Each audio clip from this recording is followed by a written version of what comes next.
මේ හැමතේම හරි සරලයි. අපි තමා පටලැගෙන තියෙන්නේ.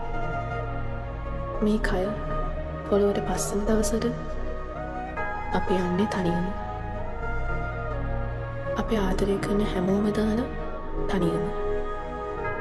මේ විදිහට පේන්න, ඇහෙන්න, හිතන්න හම්බුන හිතින්. මැරෙන්න කලින් අපි ඉපදෙන්නේ ඇයි කියලා හිතලා බලන්න. නොදැන මේකෙන් කලින්ම යන්න බලන්න.